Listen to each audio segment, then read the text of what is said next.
Okay, so back into the discussion. If we are taught reaping and sowing, does that mean that it's only good when we have made choices or misbehaved and did things out of order, when we've hurt brothers and sisters, meaning when we've hurt others? You got a lot of relationships, marriages that are divorced because they couldn't come to an amicable both agreement about how to treat one another.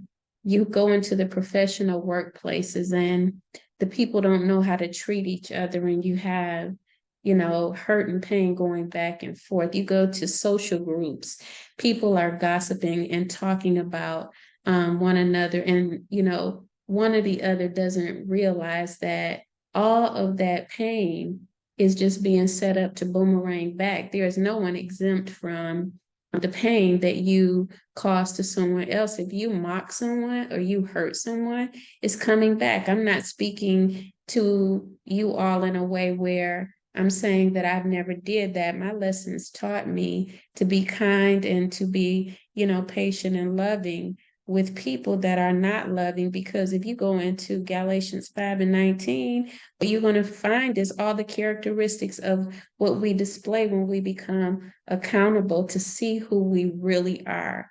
We're not nice people, and so for someone to want to receive a good message in a day and they haven't gave a good message, that is just not a good way of thinking. You first start giving a good message on and on and on, regardless of what your circumstances is, and then the universe is going to bless you with a good message, And I went into talk to everyone on the, you know, idea of tarot because people are looking for spirit to do something that no matter what kind of collective reading you get, you won't have to do the work yourself.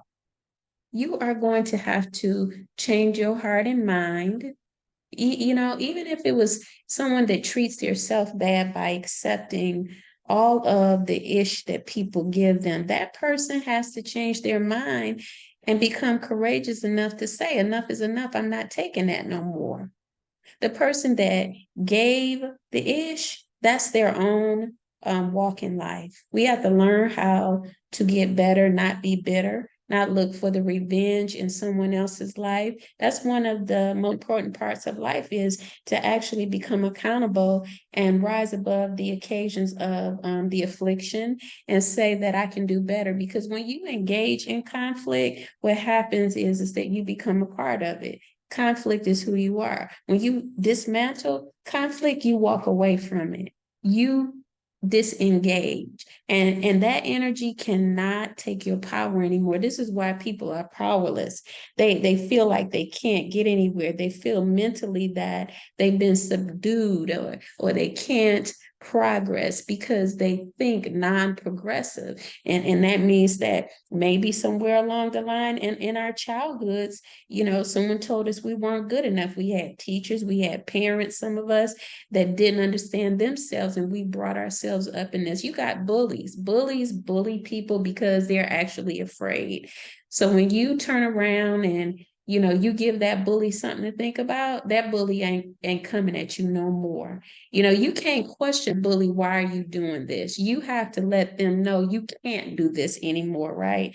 And I am not telling you all to go out and fight. I ain't even telling you to tell your children that if they're in a situation. Is teach us how to be confident in ourselves and teach us that we're no longer martyrs. We do not have to be the bridge that people walk on. We are the bridge builders. Therefore, you take the path as I'm building it and you learn how to build it as well, meaning that you're not going to walk on me to get across. You're going to have to follow me to get across.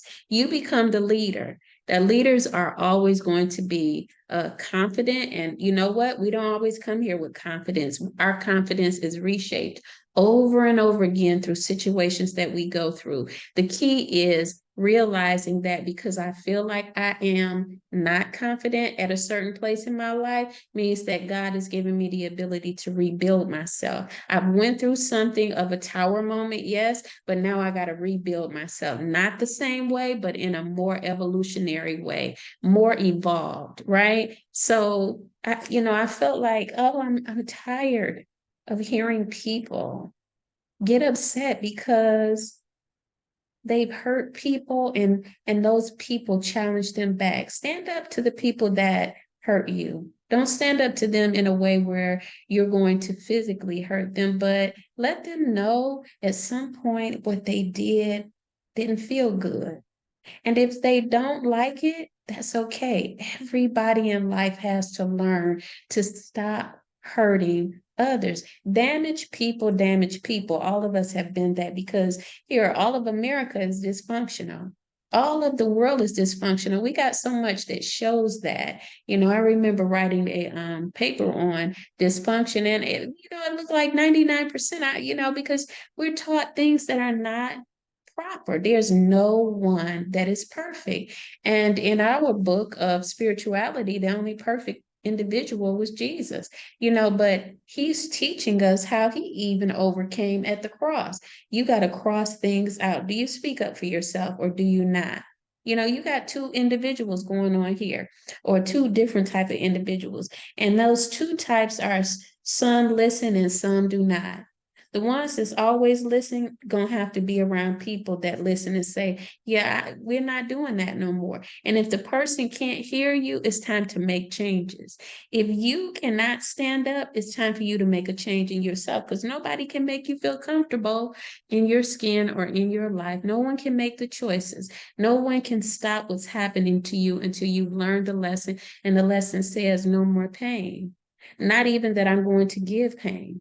I'm just letting you know this lesson is over. All right. So you guys be blessed. Cancer, new moon speaking, nurture. Nurture yourself. Nurture others. Be okay with being transparent to nurture. What does that mean?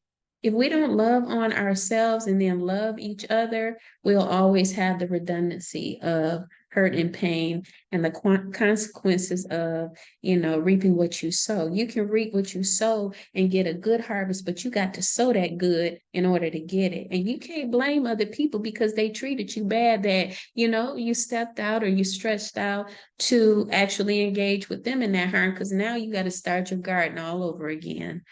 Galatians 5, chapter 5. It will help. The fruit of the Spirit. Talk to y'all later. Bye bye.